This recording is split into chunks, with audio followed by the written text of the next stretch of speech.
It is time to get your teen parenting questions answered. And certified family therapist Kent Toussaint joins us now live. Kent, thank you so much for being here. You're very welcome. Yeah. So we first want to get to some of the questions that some of our viewers have emailed in. And one of those first questions is, we're relatively new to the area and haven't truly experienced an earthquake. So this is a very timely question. I'm wondering how it's best to discuss this possibility and all other natural disasters with our children. I mean, we've seen the earthquakes in Mexico, we've seen the hurricanes. How do you talk to your kids about these things? Openly and honestly. I think it's really important that we as parents are very prepared for these things. We should have our earthquake kits. We should have a plan so when the earthquakes do happen or the fires or whatever it is, we know what to do. And when we talk to our kids, we share, yeah, these are possibilities, but we have a plan to deal with these possibilities, and this is how we do it, you know, and have a very detailed plan. And there are books out there, there are websites like the Red Cross that has a detailed plan of how to create an earthquake kit. And I think it's more important that we as parents are planned and prepared, and we share that with our kids, and that helps them reduce their anxiety. And so we bring it up whether or not they ask. Yeah. I think so, because it's going to come up. They're going to see it in the news. They're going to hear it at school. So the more armed they are with real knowledge, the better prepared they are and the less worried they will be. Okay. Next question. At what age do you not look at your kid's Facebook page? I actually never looked at their page. I just thought it was too personal, this woman says. Well, it's really going to depend on the child.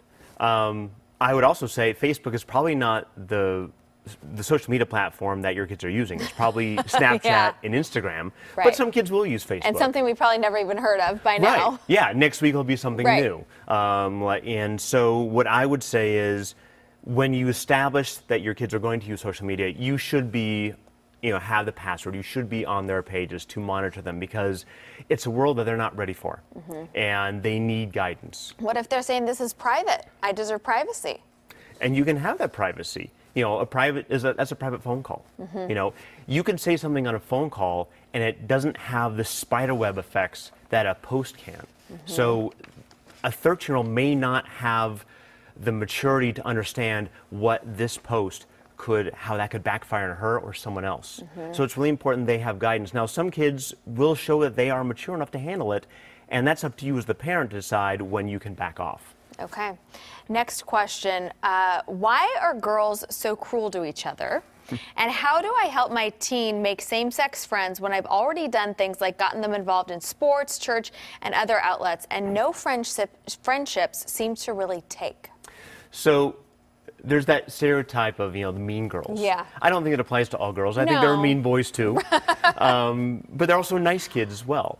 And what that is a symptom of is a lack of empathy and their own insecurity, and so kids will lash out at others to help themselves feel better. And it's really important that we teach our children empathy and to find those healthier relationships. And for the kid who's not finding those same-sex friendships, I have a lot of questions about that. Is like, are they finding different sex relationships? Like if there's a boy having a lot of friends who are girls, and is that okay?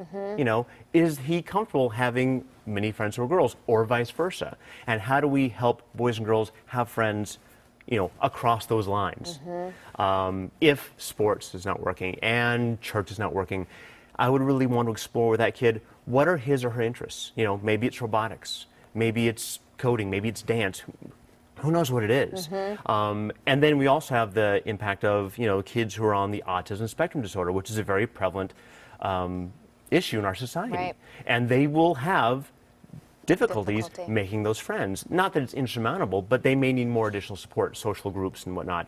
Like at Teen Therapy Center, I run a group called the Guys Group for guys struggling with self-esteem and social anxiety. We just had our 300th meeting. I'm very excited about it. But we help guys connect and socialize and eventually go out in the world and socialize there too. And then it blossoms organically, Absolutely. Hopefully. Okay, last question real quickly, Kent. How can parents deal with cutting and other ways that teens try to hurt themselves? This is a serious topic. It is a very serious topic.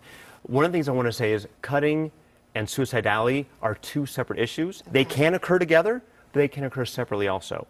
Cutting is usually an attempt to either block out feelings that are too terrible to really deal with, or to help feel because they're so numb. And it's something we want to pay attention to as parents and get help, get therapy, get counseling, find a way to do it, because it's usually not something that just goes away on its own. And you want to talk to psychiatrists, therapists, because it could lead to bigger things down the line. But it seems like it's a symptom of a deep issue. I think so. Usually cutting is a symptom yeah. of something deeper, some kind of emotional pain or hurt that is not being addressed, and they're using a maladaptive way to deal with that stress and that emotion. Very interesting. Kent, thank you so much. We appreciate your time as always. You're very welcome.